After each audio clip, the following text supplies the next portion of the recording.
Može. Može. Ćao, ja sam Roko Zahirović, dolazim iz Splita, iz Hrvatske.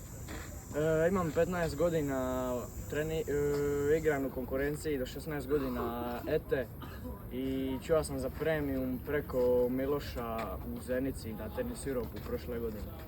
Jesi li bio na njihovom kampu možda? Bio sam na kampu. I jesi, kako si se proveo?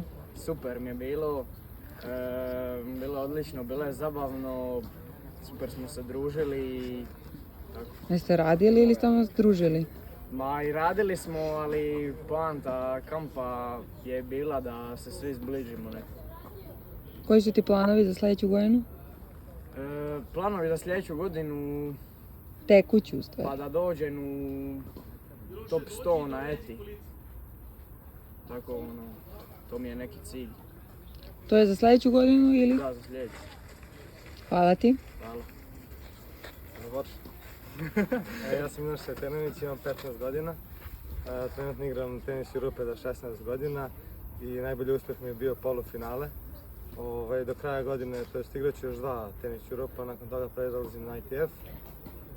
I cilj mi je da uzmem što više poena sljedeće godine na ITF-u i da dam sve od sebe. Jel igrate u Srbiji nešto? U Srbiji igramo još Suboticu, jedan Tenis Europe. Nakon toga je vjerojatno u septembru Zlatibor. Hvala ti, Miloše. Šta? Ćao, ja sam Mihajlo Stojković, imam 16 godina, igram u konkurenciji do 16 godina. Nemam neke kratkoročne ciljeve, ali imam dugoročne da skupujem i idem na koleđ. Lepo, jako lepo. Jel bih htio neki posebni ili? Pa nemam posebnu želju. Nemaš posebnu želju. Jel onda igraš VTR turnire?